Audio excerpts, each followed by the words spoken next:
دو عالم صلی اللہ علیہ وسلم کی باتوں پر بھروسہ دیکھے۔ حضرت مولا کائنات تاریخ کے حوالے سے آپ کو عرض کر رہا ہوں، سیرت کی کتابوں کے حوالے سے آپ کو عرض کر رہا ہوں کہ مولا کائنات کو پیارے آقا صلی اللہ علیہ وسلم نے شب ہجرت اپنے بستر پر سلایا تھا۔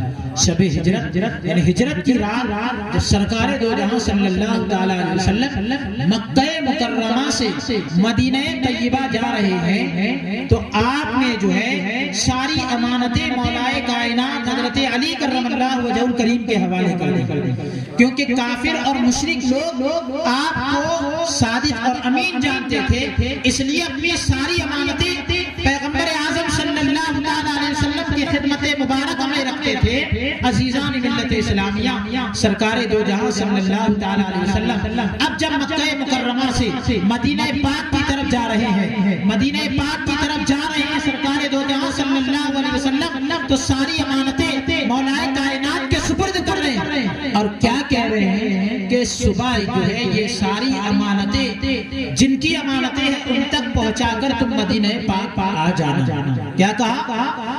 جب صبح ہو جائے یہ ساری امانتیں جن لوگوں کی ہیں ان تک پہنچا کر تم مدینہ منورہ آ جانا۔ اب مولا کائنات حیدر کرار حضرت علی کرم اللہ وجہہ الکریم جو ہے سرکار دو جہاں صلی اللہ علیہ وسلم کے بستر انور پر سو جاتے ہیں۔ بہت غور سے سننا، آپ سو گئے، اطمینان کے ساتھ سو گئے، چین اور سکون کے ساتھ سو گئے۔ جب صبح ہوئی آپ نے جو ہے ساری امانتیں لوگوں کو واپس کر دی، اور یہ وہ رات تھی کہ حجرہ رسول صلی اللہ علیہ وسلم کے چاروں طرف تلواروں کا پہرا تھا اور کافر اور مشرک جو ہے تلوار لیے کھڑے تھے اور یہ سوچ رہے تھے کہ جب پیغمبر آخری زمان صلی اللہ علیہ وسلم باہر آئیں گے تو نعوذ باللہ جو ہے آپ کو ختم کر دیں گے۔ لیکن عزیزان ملت اسلامیہ، مولا کائنات ویسی خوف اور خطرے والی رات کے اندر تلواروں کے سائے کے اندر آپ سو رہے ہیں، بستر پر سو رہے ہیں، تو کسی نے پوچھا اے علی کیا بات ہے کہ تم بستر رسول پر اتنی آرام سے سو رہے تھے، بستر رسول پر اتنی آرام سے سو رہے تھے؟ ذرا مولا کائنات کا ایمان دیکھیں، تڑپ کر کہہ دیجئے یا علی۔ مولا کائنات حیدر کرار حضرت علی کرم اللہ وجہہ الکریم جو ہے روزانہ رات میں آپ کا معمول تھا کہ آپ عبادت کیا کرتے تھے، خدا کی عبادت میں جاگا کرتے تھے، نماز پڑھا کرتے تھے، لیکن اس رات آپ سو گئے، اس رات آپ سو گئے۔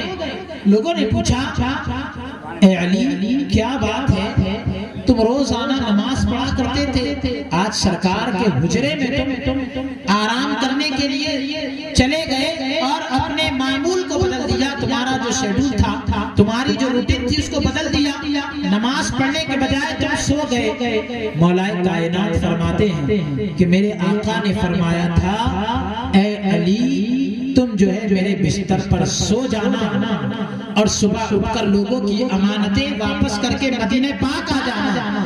تو اب میرے آقا نے کہہ دیا اے علی تم میرے بستر پر سو جانا۔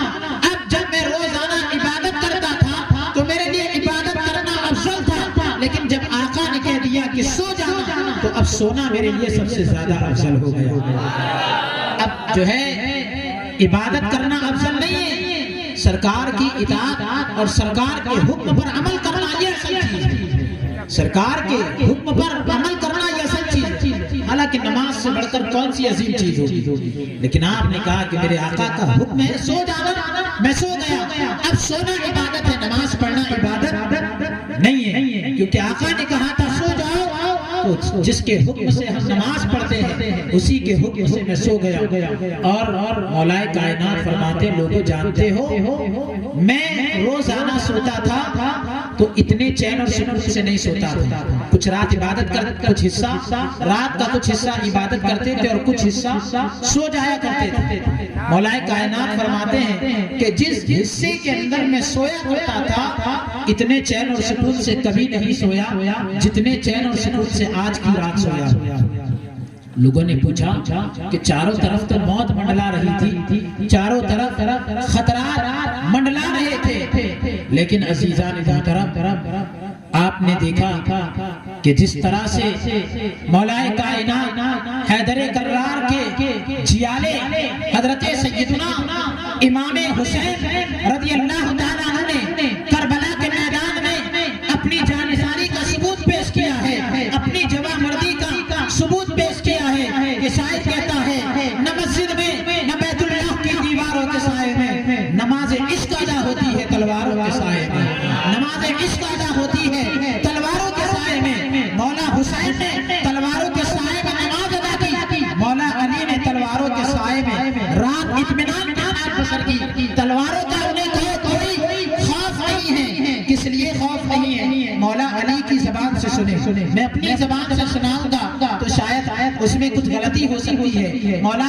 کائنات فرماتے ہیں لوگوں سنو، میں ہر رات سوتا تھا، اتنی چین و سکون سے نہیں سوتا تھا جتنی چین و سکون کے ساتھ آج سویا ہوں۔ لوگوں نے کہا چاروں طرف موت منڈلا رہی ہے اور آپ چین و سکون سے سو گئے۔ کہا لوگوں بات دراصل یہ ہے کہ روزانہ جب میں سوتا تھا موت کا خطرہ مجھے لاحق رہتا تھا، مجھے موت کا ڈر لگا رہتا تھا کہ کب موت آ جائے، کیونکہ ایک ایمان والے کے موت پر کیسے بھروسہ کرنا چاہیے؟ اگر ہم جب نماز پڑھتے ہیں، ہمارے سے موت کتنی قریب ہے وہ بتلا رہا ہوں، جب ہم نماز پڑھتے ہیں تو سیدھی طرف سلام پھیرتے ہیں تو ایمان والے کا ایمان یہ ہوتا ہے کہ میں دوسری طرف سلام پھیر سکوں گا یا نہیں، اللہ بہتر جانتا ہے، اس سے پہلے بھی موت آ سکتا ہے۔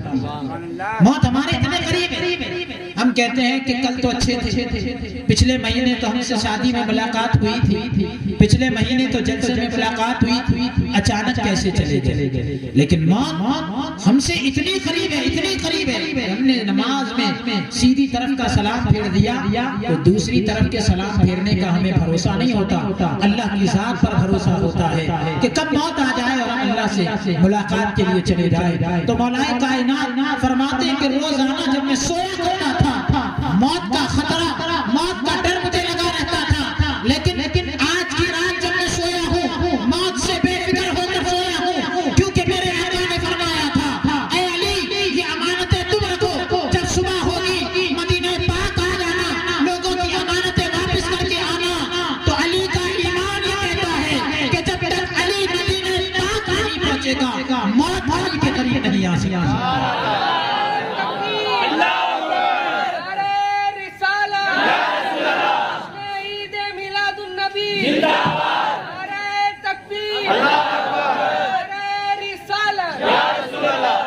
تو موت بھی جو ہے سرکار دو عالم صلی اللہ تعالیٰ علیہ وسلم کا حکم اگر ہو جائے ڈوبا سورج پلٹ جائے، سرکار دو عالم صلی اللہ علیہ وسلم کا حکم ہو جائے چاند آسمان پر دو ٹکڑے ہو جائے۔ عزیزان ملت اسلامیہ سرکار دو عالم صلی اللہ تعالیٰ علیہ وسلم کا اشارہ ہو جائے مردہ جسم کے اندر جان پیدا ہو جائے، اور آقا نے یہ بھی کر کے دکھا دیا۔ سرکار دو عالم صلی اللہ تعالیٰ علیہ وسلم نے اپنے اشارے سے مردوں کو زندہ کر دیا۔ سرکار کی بارگاہ میں ہم جانے سے پہلے ہم سرکار کے غلاموں کی بارگاہ میں چلتے ہیں کہ جب عیسائیوں کے درمیان اور مسلمانوں کے درمیان مقابلہ ہو گیا اس بات پر کہ کون سے پیغمبر سب سے بڑے ہیں، عیسائی کہتے ہیں ہمارے پیغمبر سب سے بڑے ہیں کہ ان کے حکم سے مردے جو ہیں قبر کے اندر سے کھڑے ہو جاتے تھے۔ تو ایک شخص کہتا ہے کہ یہ کام اگر تم کہتے ہو، یہ کام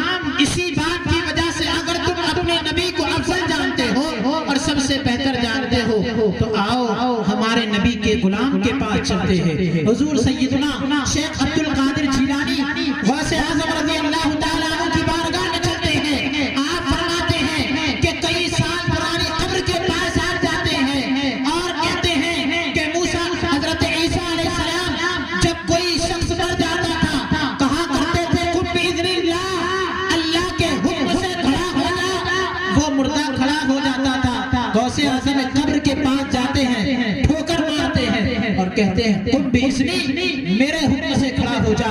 قبر کے اندر سے کھڑا ہوتا ہے اور کہتا ہے اشہد ان لا الہ الا اللہ واشہد ان محمد رسول اللہ۔ عزیزان ملت اسلامیہ اسی لیے تو ہم کہتے ہیں جب کے گدا بھر دیتے ہیں شاہان زمانہ کی جولی، محتاج کی جب یہ حالت ہے، محتاج نعرہ تکبیر، نعرہ رسالت، نعرہ رسالت، جشن عید میلاد النبی، جشن عید میلاد النبی، نعرہ تکبیر، نعرہ رسالت۔ سرکار دو عالم صلی اللہ تعالی علیہ وسلم کی سیرت پاک کے حوالے سے بات عرض کرتا ہوں۔ آپ حضرات نے بارہا سرکار کے بہت سے کمالات اور خوبیوں کو سنا ہوگا، کیونکہ آپ جو ہے سننے کو پسند کرتے ہیں۔ تو ایک بزرگ فرماتے ہیں کہ پیارے آقا صلی اللہ تعالی علیہ وسلم کی سیرت پاک کے اندر آپ کے حلیہ مبارک، آپ کے جسم اطہر کی بہت سی خوبیاں بیان کی گئی کہ آپ کا حسن کیسا تھا، آپ کا جمال کیسا تھا۔ عزیزان ملت اسلامیہ، حضرت یوسف علیہ السلام کا حسن وہ تھا کہ مصر کے اندر عورتوں نے پھل کاٹنے کے بجائے اپنی انگلیوں کو کاٹ لیا۔ میرے آقا علیہ السلام کا جمال وہ تھا۔ ام المومنین سیدتنا عائشہ رضی اللہ تعالیٰ عنہ فرماتی ہے کہ اگر وہ میرے سرتاج کو دیکھ لیتی تو اپنی انگلیوں کے نہیں اپنے جگر کے ٹکڑے کر ڈالتی، اپنی انگلیوں کے نہیں اپنے جگر کے ٹکڑے کر ڈالتی۔ اور ہم کہتے ہیں حسن یوسف پہ کٹی مصر میں انگشت زنا، حسن یوسف پہ کٹی مصر میں انگشت زنا۔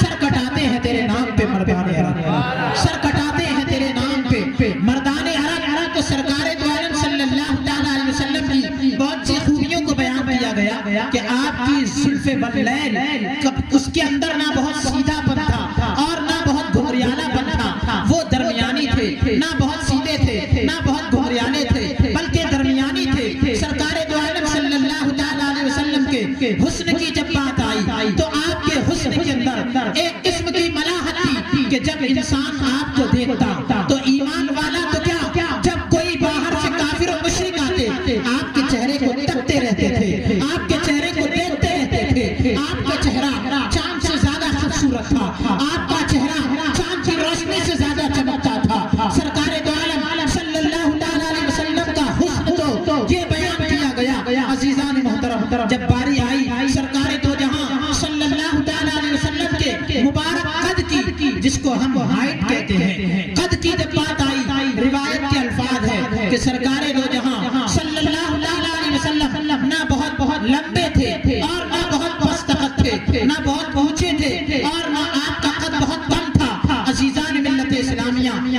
پیارے آقا صلی اللہ تعالی علیہ وسلم کی سیرت پاک کے حوالے سے حدیث پاک میں جو الفاظ آئے میں اس کو عرض کر رہا ہوں، اس کا ترجمہ نقل کر رہا ہوں کہ سرکار دو جہاں صلی اللہ تعالی علیہ وسلم میانہ قد والے تھے، درمیانی قد والے تھے۔ آپ کا قد درمیانی تھا، بہت غور سے سننا۔ لیکن صحابہ کرام فرماتے ہیں کہ سرکار دو جہاں صلی اللہ تعالی علیہ وسلم کا قد جو ہے درمیانی تھا، لیکن اگر عام انسانوں کے اندر سب سے اونچی ہائٹ والے اور سب سے اونچے قد والوں میں اگر آپ کھڑے ہو جاتے، سب سے اونچے سرکار نظر آتے تھے، سب سے اونچے سرکار نظر آتے تھے۔ یہ سرکار دو جہاں صلی اللہ تعالی علیہ وسلم کے جس میں اطہر کی خوبی ہے، تو زندہ ہے بندہ، تو زندہ ہے بندہ، میری جسم عالم سے چھپ جانے والے۔ عزیزان ملت اسلامیہ، آئے سرکار دو جہاں صلی اللہ تعالی علیہ وسلم کے اخلاق کریمانہ کی طرف ایک نظر ڈالتے ہیں۔ ایک یہودی آتا ہے، سرکار دو جہاں صلی اللہ تعالی علیہ وسلم کا مہمان بنتا ہے۔ سرکار دو جہاں صلی اللہ تعالی علیہ وسلم اچھا کھانا کھلاتے ہیں اور اس کے لیے پھر بستر لگاتے ہیں، دستے نبوت سے بستر لگا دیا جاتا ہے۔ رات ہوتی ہے، سرکار اپنے حجرے میں آرام فرما رہے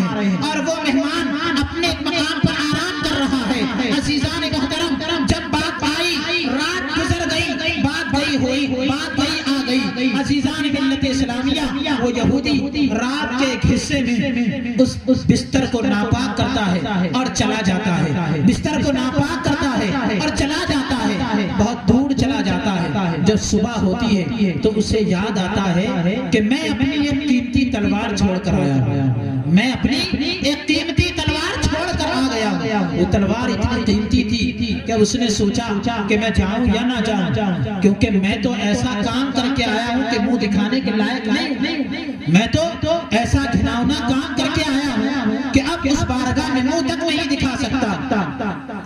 چنانچہ بہت غور و فکر کرنے کے بعد وہ کہتا ہے کہ مجھے اپنی عزت کی اتنی پرواہ نہیں جتنی اس تلوار کی فکر ہے۔ چنانچہ وہ یہودی سرکار دو جہاں صلی اللہ علیہ وسلم کی بارگاہ کا رخ کرتا ہے اور بارگاہ مصطفی صلی اللہ علیہ وسلم میں پہنچ جاتا ہے۔ پہنچنے کے بعد کیا دیکھتا ہے کہ سرکار دو جہاں صلی اللہ علیہ وسلم اپنے نبوت والے ہاتھوں سے بستر کو صاف کر رہے ہیں۔ عزیزان ملت اسلامیہ، اس یہودی نے جب یہ منظر دیکھا آنکھوں میں آنسو آ گئے، کہنے لگا یا رسول اللہ آپ بستر بعد میں پاک کیجئے، پہلے مجھے کفر کی گندگی سے پاک کر۔